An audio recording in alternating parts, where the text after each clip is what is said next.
ആത്മാവാണ് സഹായകൻ പാടിയാലോ. ഹല്ലേലൂയ, ഹല്ലേലൂയ, ഹല്ലേലൂയ.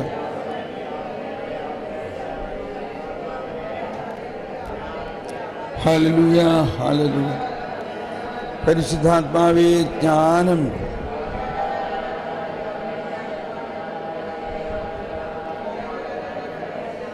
നിത്യ തേജസ്സിൻ്റെ പ്രതിഫലനമാണവൾ.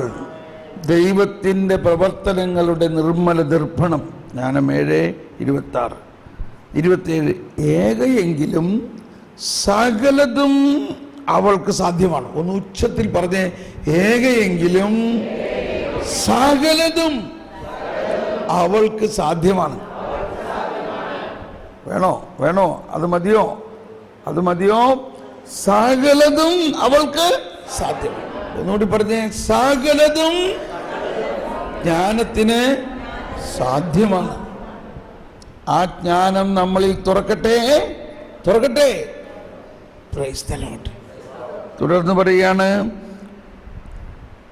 ഓരോ സാധ്യമാണ്.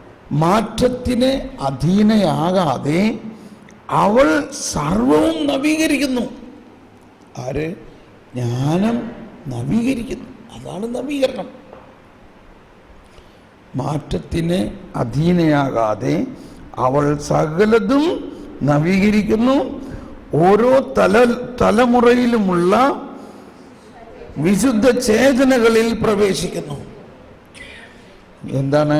അവരെ ദൈവമിത്രങ്ങളും പ്രവാചകന്മാരുമാക്കുന്നു. എന്നെല്ലാവരും കരമുയർത്തി ശബ്ദമുയർത്തി ഏറ്റു പറഞ്ഞേ, ഓരോ തലമുറയിലുമുള്ള വിശുദ്ധ ചേതനകളിൽ പ്രവേശിക്കുന്നു.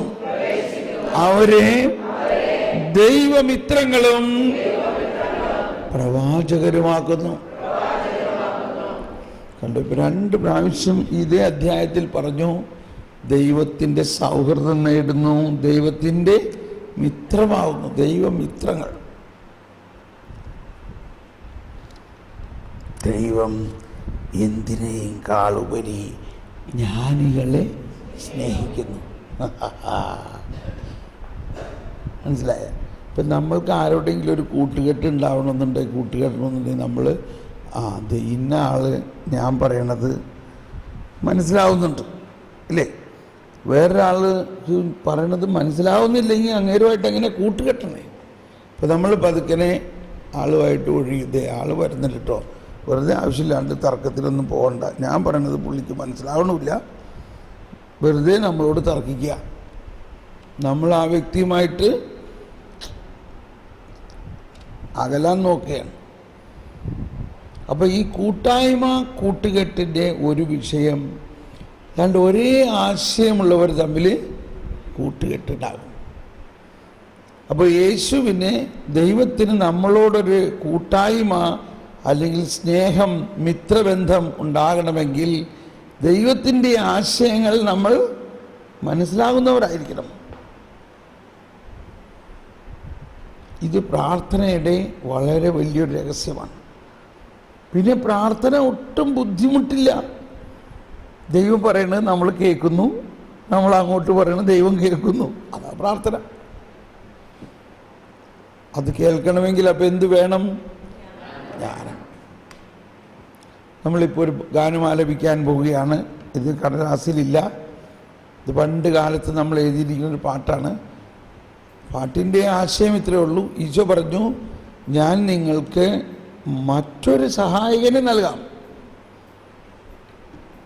ആ സഹായകനായ പരിശുദ്ധാത്മാവ് നിങ്ങളെല്ലാ കാര്യങ്ങളും പഠിപ്പിക്കും. എനിക്ക് തോന്നണത് ഈ ഗാനം എഴുതിയത് ആലുവ സെമിനാരിയിൽ ധ്യാനിപ്പിക്കുന്ന സമയമാണ്. 99 മറ്റോ ആയിരിക്കും. അപ്പോൾ എത്ര വർഷമായി?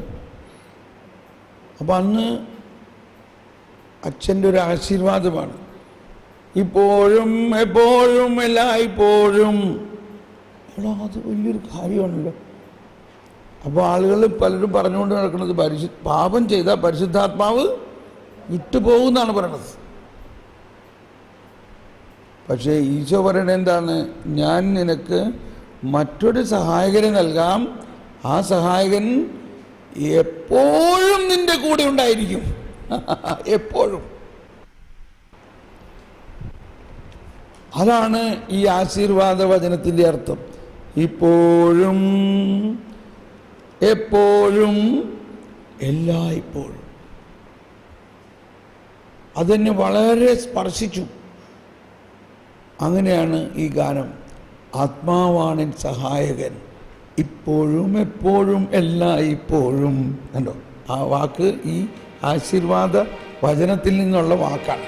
ഇപ്പോഴും, എപ്പോഴും, എല്ലായ്പ്പോഴും എന്നോടൊപ്പം ആയിരിക്കുന്നവൻ ആത്മാവാണ്.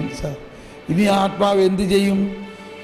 ദൈവത്തിൻ നിഗൂഢ രഹസ്യങ്ങൾ ആത്മാവെന്നിൽ പകർന്നിടുന്നു. അതാണ് ആത്മാവിൻ്റെ പരിപാടി. നമ്മൾക്ക് ജ്ഞാനം നൽകണം.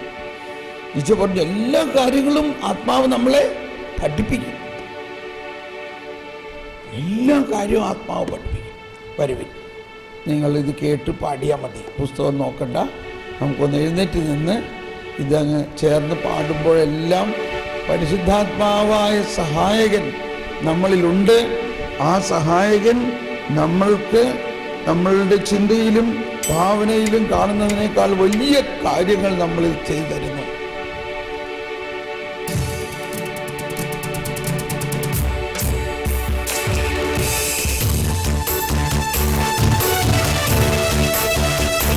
കൈയെടുത്ത് പറ.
പരിശുദ്ധാത്മാവേ, സഹായകനായ പരിശുദ്ധാത്മാവേ, ദൈവീക രഹസ്യങ്ങൾ വെളിപ്പെടുത്തി തരണമേ.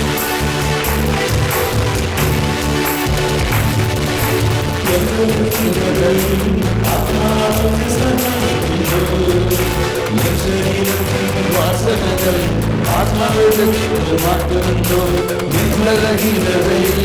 ആത്മാവെന്നെ സഹായിക്കുന്നു. വാസനകൾ ആത്മാവെന്നെ മാറ്റുന്നു. ആത്മാവെന്നെ സഹായിക്കുന്നു. വാസനകൾ ആത്മാവെന്നെ മാറ്റുന്നു. ആത്മാവാണ് സഹായകൻ, എന്നോടൊപ്പം ആയിരിക്കുന്നവനാണ് സഹായകൻ.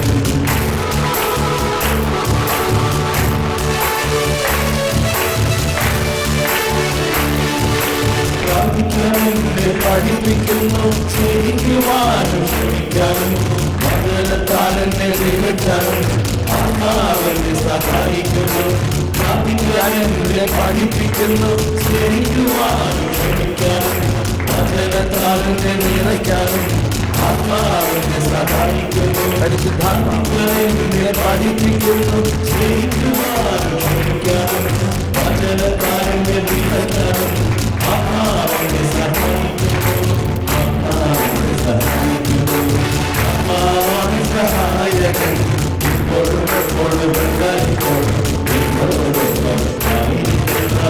ദാഹത്തോടെ ദാഹത്തോടെ സഹായകൻ ഇപ്പോഴും എപ്പോഴും എല്ലായ്പ്പോഴും എന്നോട് സഹായകൻ.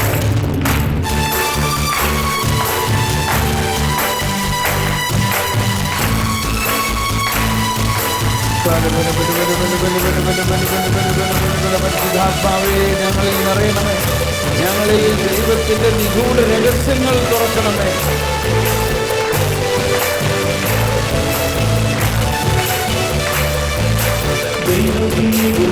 രഹസ്യങ്ങൾ ആത്മാവിൽ പകർന്നിരുന്നു. ബുദ്ധിയും ബോധ്യവും ദൈവിക ശക്തിയും ആത്മാവിൽ പകർന്നിടുന്നു. ദൈവത്തിൽ നിഗൂഢ രഹസ്യങ്ങൾ ആത്മാവിൽ പകർന്നിടുന്നു. ബുദ്ധിയും ബോധ്യവും ദൈവിക ശക്തിയും ആത്മാവിൽ പകർന്നിടുന്നു. എല്ലാവരും ദൈവത്തിൽ നിഗൂഢ രഹസ്യങ്ങൾ ആത്മാവിൽ പകർന്നിടുന്നു. ബുദ്ധിയും ബോധ്യവും ദൈവിക ശക്തിയും ആത്മാവിൽ പകർന്നിടുന്നു. ദൈവത്തിൽ നിഗൂഢ രഹസ്യങ്ങൾ ആത്മാവിൽ പകർന്നിടുന്നു. ബുദ്ധിയും ബോധ്യവും ദൈവിക ശക്തിയും ആത്മാവിൽ പകർന്നിടുന്നു. ദൈവത്തിൽ നിഗൂഢ രഹസ്യങ്ങൾ ആത്മാവിൽ പകർന്നിടുന്നു. ബുദ്ധിയും ബോധ്യവും ദൈവിക ശക്തിയും ആത്മാവിൽ പകർന്നിടുന്നു. അതിൽ തുറന്ന് ശബ്ദമുയർത്തി ആത്മാവിൽ പകർന്നിടുന്നു. ബുദ്ധിയും ബോധ്യവും ദൈവിക ശക്തിയും ആത്മാവിൽ പകർന്നിടുന്നു. എല്ലാവരും വീണ്ടും ആത്മാവാണ് സഹായകൻ എപ്പോഴും എല്ലായ്പ്പോഴും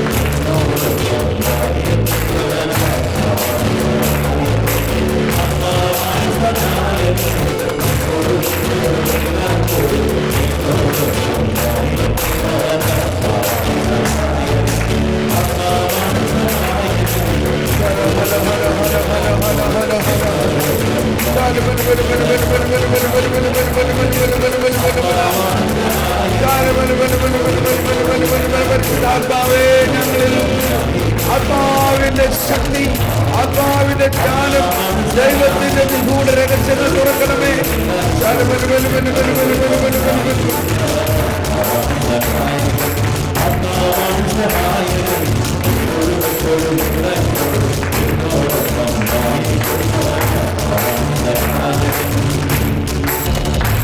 സ്വതന്ത്രമായി സ്തുതിച്ചുകൊണ്ട്, ഭാഷാവരത്തിൽ സ്തുതിച്ചുകൊണ്ട് ഈ ഒറ്റ വചനത്തെ മുറുകെ പിടിക്കുക. ദൈവത്തിന്റെ നിഗൂഢ രഹസ്യങ്ങൾ വെളിപ്പെടുത്തുന്ന പരിശുദ്ധാത്മാവ് നമ്മളിലുണ്ട്.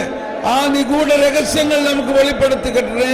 ഹല്ലബാ ഹല്ലബാ ഹല്ലബാ ഹല്ലബാ ലബാ ലബാ ഹീരിയ ലബാ.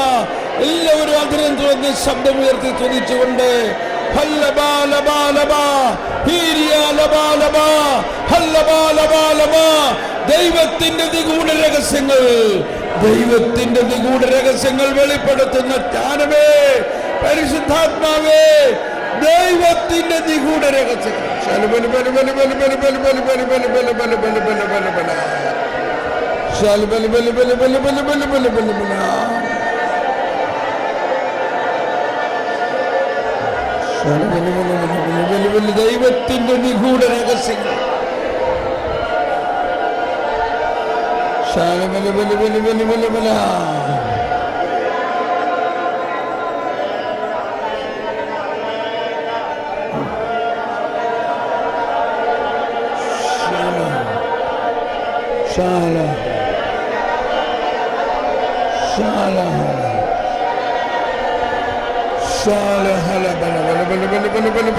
ദൈവത്തിന്റെ നിഗൂഢ രഹസ്യങ്ങൾ ദാഹിക്കുക.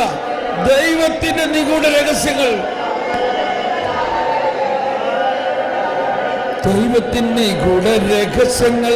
കൈയടിച്ച് ദൈവത്തിന്റെ നിഗൂഢ രഹസ്യങ്ങൾ ആത്മാവെന്നിൽ ചൊരിഞ്ഞിടുന്നു. ബുദ്ധിയും ബോധ്യവും ദൈവിക ശക്തിയും ആത്മാവെന്നിൽ പകർന്നിടുന്നു. ദൈവത്തിന്റെ നിഗൂഢ രഹസ്യങ്ങൾ ആത്മാവെന്നിൽ ചൊരിഞ്ഞിടുന്നു. ബുദ്ധിയും ബോധ്യവും ദൈവിക ശക്തിയും ആത്മാവിൽ പകർന്നിടുന്നു. ദൈവത്തിന്റെ നിഗൂഢ രഹസ്യങ്ങൾ ആത്മാവിൽ പകർന്നിടുന്നു. ബുദ്ധിയും ബോധ്യവും ദൈവിക ശക്തിയും ആത്മാവിൽ ചൊരിഞ്ഞിടുന്നു. ദൈവത്തിന്റെ നിഗൂഢ രഹസ്യങ്ങൾ ആത്മാവിൽ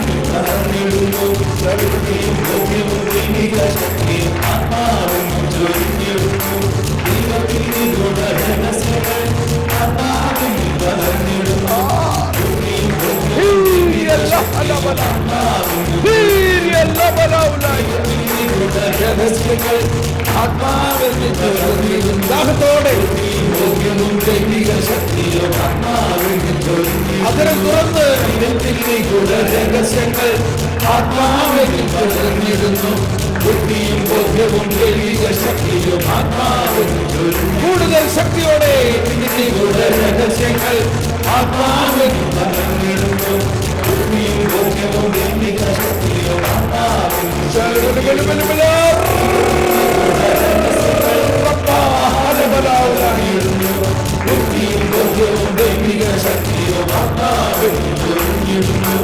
ദൈവത്തിന്റെ രഹസ്യങ്ങൾ ആത്മാവിൽ തുറന്നിടുന്നു. ബുദ്ധിയും ബോധ്യവും ദൈവിക ശക്തിയും ആത്മാവിൽ തുറന്നിടുന്നു. ദൈവത്തിന്റെ രഹസ്യങ്ങൾ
ഇപ്പോഴും എപ്പോഴും എല്ലായ്പ്പോഴും എന്നോടൊപ്പം ആയിരിക്കുന്നവനാത്മാവാണ് സഹായകൻ. Praise the lord. ഒരു ഭയങ്കര സന്തോഷം തോന്നുന്നില്ലേ? അകത്തെന്തോ ഇങ്ങനെ പൊട്ടി ഇങ്ങനെ എന്താ ഒരു ഈ വെടിക്കെട്ട എന്താ പൂക്കുറ്റി പോലെ ഇങ്ങനെ, അങ്ങനെ തന്നെയാണ് അകത്ത് ഇങ്ങനെയുണ്ട് പൂക്കുറ്റി പോലെ. അതിന് തീ കൊടുത്തു കഴിഞ്ഞാൽ അതിങ്ങനെ ഒരു ഫൗണ്ടൻ മാതിരി ഇങ്ങനെ വരും. അങ്ങനെയാണ് ജ്ഞാനത്തിൻ്റെ പ്രവർത്തനം. ഇരിക്കാം. ഇവിടെ ഒരു വചനം എന്നിലേക്ക് വരുന്നത്. ഇതിൻ്റെ അർത്ഥം ഇതാണ്. നമ്മളിപ്പോൾ പാടിയതിൽ 1 കൊരിന്ത്യർ 2-ാം അധ്യായത്തിൽ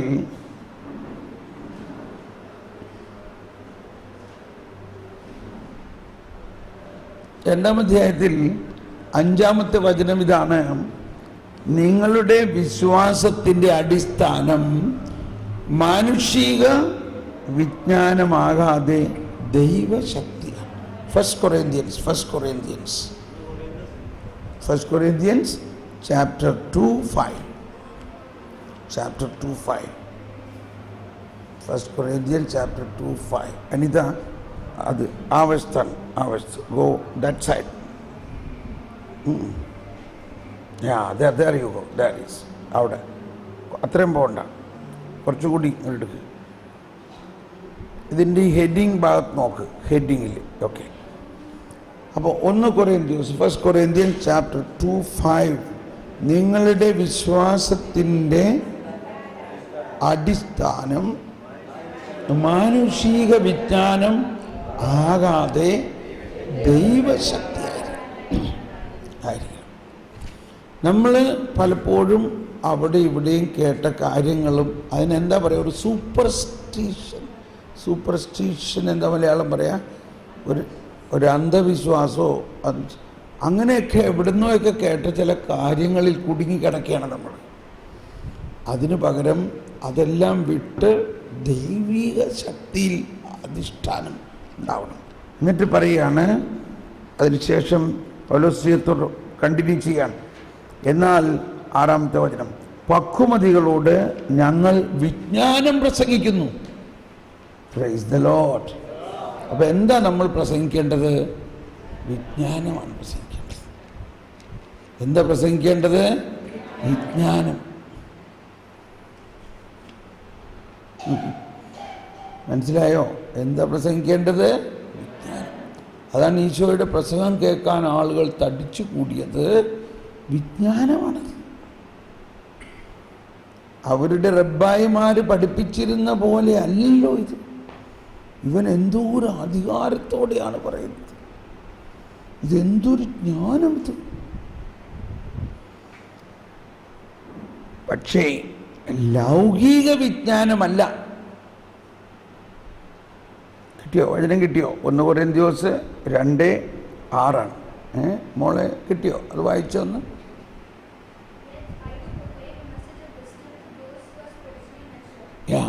very good, very good, very good.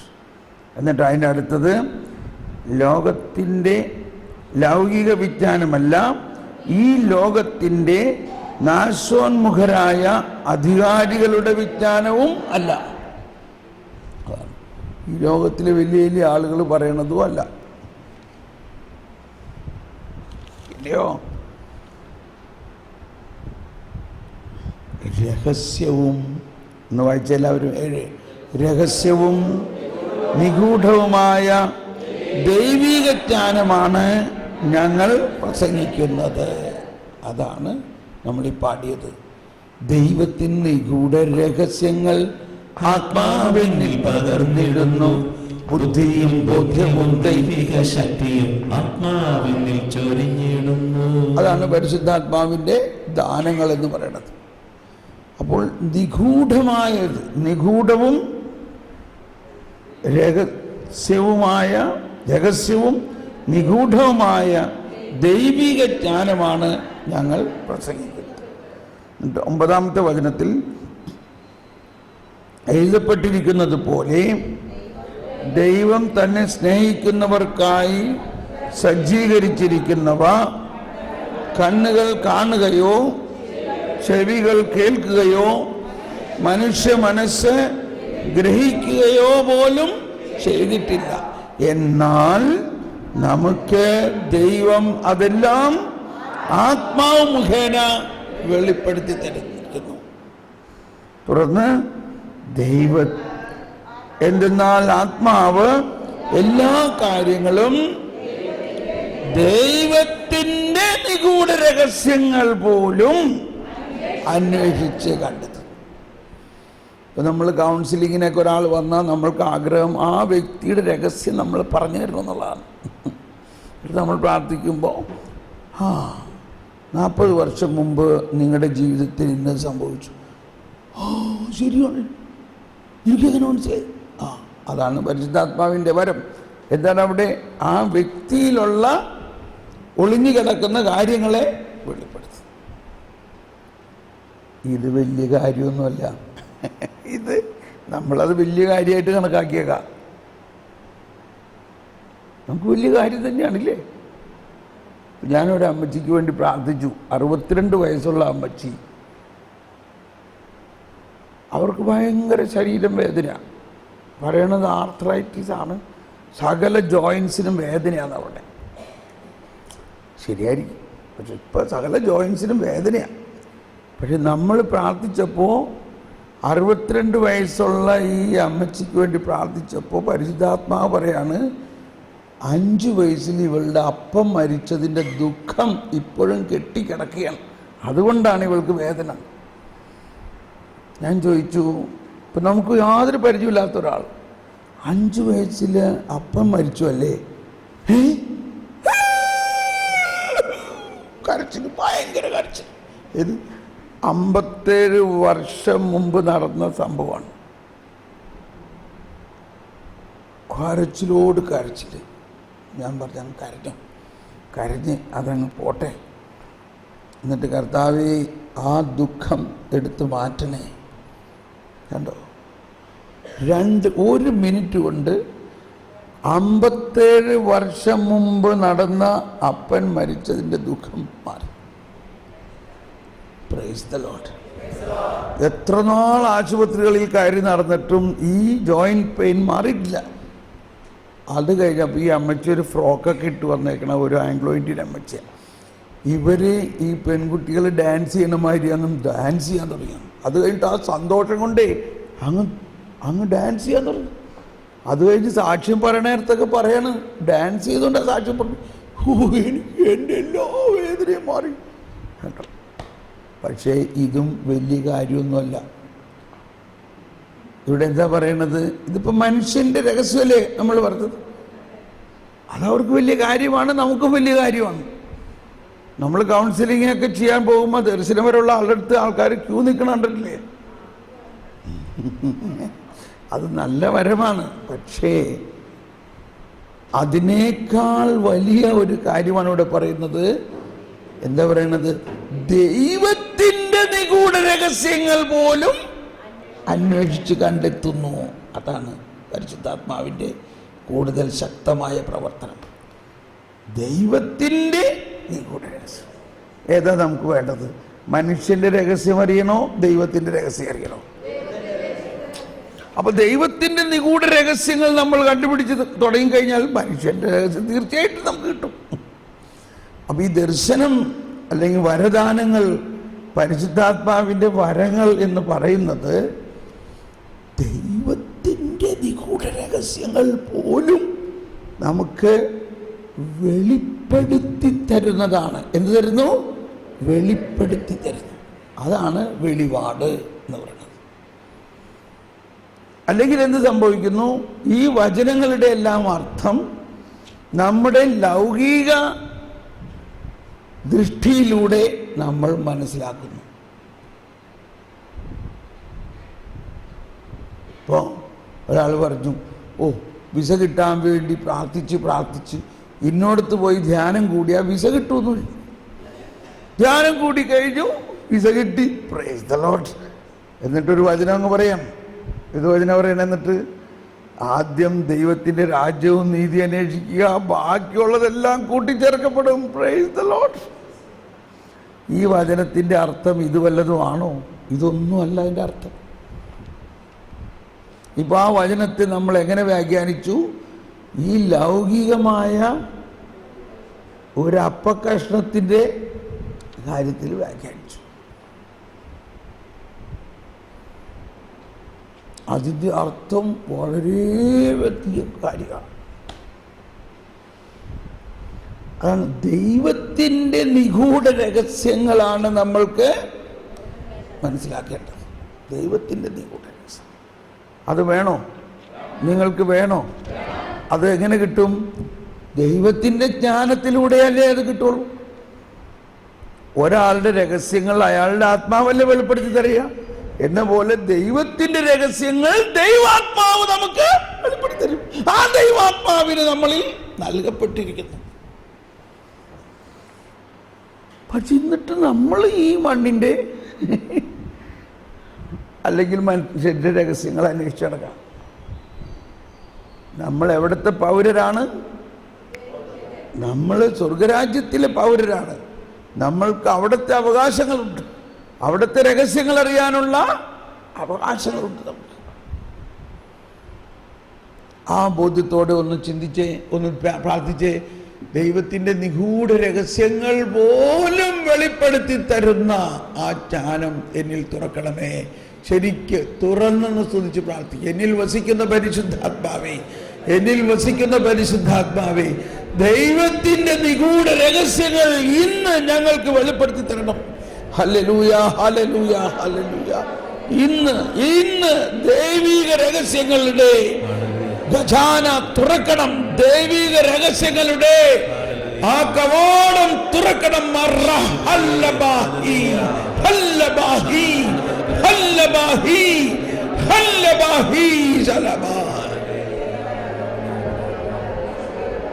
ദൈവത്തിൻ്റെ രഹസ്യങ്ങൾ ആത്മാവിൽ പകർന്നിടുന്നു. ബുദ്ധിയും ബോധ്യവും ദൈവിക ശക്തിയും ആത്മാവിൽ ചൊരിഞ്ഞിടുന്നു. ദൈവത്തിൻ നിഗൂഢ രഹസ്യങ്ങൾ ആത്മാവിനിൽ പകർന്നിടുന്നു. ബുദ്ധിയും ബോധ്യവും ദൈവിക ശക്തിയും ആത്മാവിനിൽ ചൊരിഞ്ഞിടുന്നു. ആത്മാവിനിൽ ചൊരിഞ്ഞിടുന്നു. ആത്മാവാണ് സഹായകൻ, ഇപ്പോഴും എപ്പോഴും എല്ലായ്പ്പോഴും എന്നോടൊപ്പം ആയിരിക്കുന്നവൻ. ആത്മാവാണ് സഹായകൻ, ആത്മാവാണ് സഹായകൻ, ഇപ്പോഴും എപ്പോഴും എല്ലായ്പ്പോഴും എന്നോടൊപ്പം ആയിരിക്കുന്നവൻ. ആത്മാവാണ് സഹായകൻ. പെട്ടെന്നൊരു വചനം വന്നത് ഇതാണ്. രഹസ്യങ്ങൾ നിയമാവർത്തനം 29:29. എളുപ്പം ഓർത്തിരിക്കാം. നിയമാവർത്തനം 29:29. Deuteronomy chapter 29:29. രഹസ്യങ്ങൾ നമ്മുടെ ദൈവമായ കർത്താവിൻ്റേത് മാത്രമാകുന്നു. മനസ്സിലായോ? രഹസ്യങ്ങൾ നമ്മുടെ ദൈവമായ കർത്താവിൻ്റേത് മാത്രമാകുന്നു.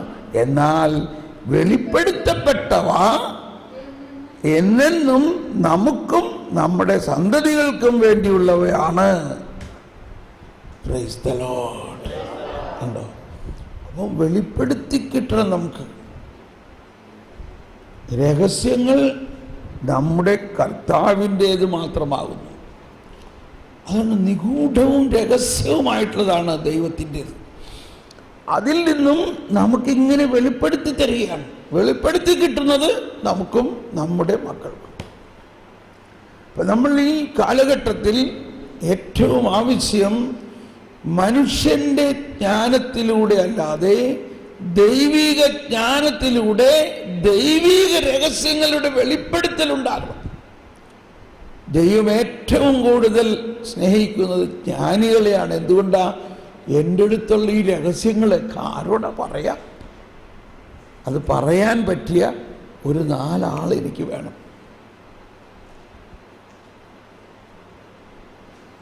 നക്ഷത്രം കണ്ടപ്പോൾ 3 പേർക്കേ മനസ്സിലായുള്ളൂ ഇതിൻ്റെ പിന്നിലുള്ള രഹസ്യം. ആകെ 3 പേർക്കേ മനസ്സിലായുള്ളൂ. എന്തുകൊണ്ട് അവർക്ക് മനസ്സിലായേ? അവർ ജ്ഞാനികളായിരുന്നു. നക്ഷത്രം എല്ലാവർക്കും കാണാമായിരുന്നല്ലോ. എന്നാൽ ആ ജ്ഞാനികൾ യഹൂദരായിരുന്നോ? ക്രിസ്ത്യാനികളായിരുന്നോ? അല്ല. ആരായിരുന്നു അവർ? വിജാതീയരായിരുന്നു അവർ. they were pagans. അപ്പോൾ വിജാതീയർക്കും ഈ വെളിവ് കിട്ടുമോ? അതായിരുന്നു അതിൻ്റെ പ്രധാന രഹസ്യം. വിജാതീയർക്കും ലോകത്തിൻ്റെ മറ്റ് അതിർത്തികളിലുള്ളവരെയും ദൈവത്തിൻ്റെ വെളിപാട് കൊടുക്കാൻ ദൈവം വിളിച്ചിരിക്കുന്നു എന്നതായിരുന്നു അതിൻ്റെ രഹസ്യം. നക്ഷത്രം നമ്മൾ തൂക്കുന്നുണ്ട്. വല്ലവരും ചിന്തിക്കുന്നുണ്ടോ എന്തിനായി നക്ഷത്രം തൂക്കണേന്ന്? എന്താ ഈ നക്ഷത്രത്തിൻ്റെ അർത്ഥം ഒന്ന് മനസ്സിലാക്കുന്നുണ്ടോ? ഒന്നും മനസ്സിലാക്കുന്നില്ല. എന്താണ് ഈ നക്ഷത്രം? നക്ഷത്രം ദൈവത്തിൻ്റെ ജ്ഞാനമാണ്. Price the Lord.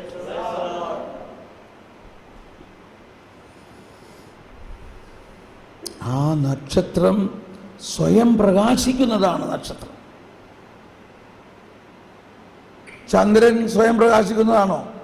അല്ല. ആ സ്വയം പ്രകാശിക്കുന്ന നക്ഷത്രം മറ്റുള്ളവർക്ക് വെളിവ് നൽകുന്ന പ്രകാശമാണ്. അപ്പോൾ ഈശോയുടെ ജനനത്തെ തന്നെ ദൈവത്തിൻ്റെ ജ്ഞാനം വെളിപ്പെടുത്തി കൊടുത്തത് വളരെയധികം പ്രതീക്ഷിച്ചിരുന്ന യഹൂദർക്കൊന്നുമല്ല. അവരാരും ആ ശിശുവിനെ കാണാൻ അവിടെ വന്നില്ല. ഒരു വിജാതീയർക്ക് ഉള്ള വെളിവാണ് ഈ യേശു. അതും കൂടി മനസ്സിലാക്കാൻ വേണ്ടി പിന്നെ ഒരു കൂട്ടർ വന്നതാരാ? ആട്ടിടയന്മാർ. ദൈവത്തിൻ്റെ സ്വന്തം ജനമായ നിയമജ്ഞരോ ഫരിസേയരോ ഈ മിശിഹായുടെ വരവ് പ്രതീക്ഷിച്ചിരുന്ന സങ്കീർത്തനങ്ങൾ പാടി പ്രാർത്ഥിച്ചിരുന്ന അവരാർക്കും ഈ ജ്ഞാനം കിട്ടിയില്ല.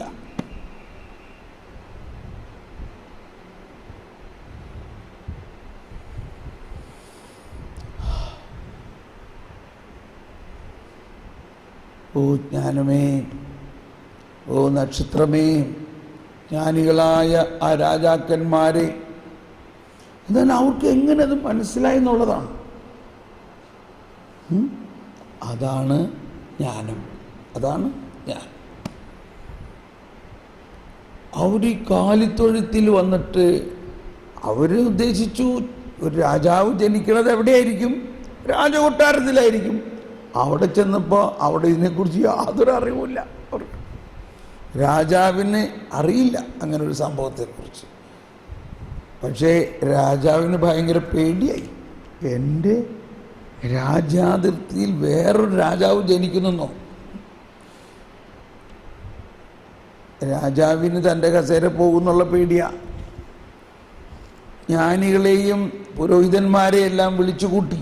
എന്താണ് ഇതിൻ്റെ അർത്ഥം? അത് അങ്ങേക്ക് അറിയില്ല, പക്ഷെ ഞങ്ങൾക്ക് എല്ലാവർക്കും അറിയാം. എങ്ങനെ അറിയാം നിങ്ങൾക്ക്? അത് എഴുതപ്പെട്ടിരിക്കുന്നു. എവിടെ ജനിക്കുന്ന എഴുതിയേക്കണത്? ഓ ബത്ലഹേം എഫാത്ത, നീ നഗരങ്ങളിൽ വളരെ ചെറുതാണെങ്കിലും നിന്നിൽ നിന്നായിരിക്കും ഇസ്രായേലിനെ ഭരിക്കുന്ന നിത്യനായ രാജാവ് ജനിക്കാൻ പോകുന്നു. എന്തോ ഒരു വലിയ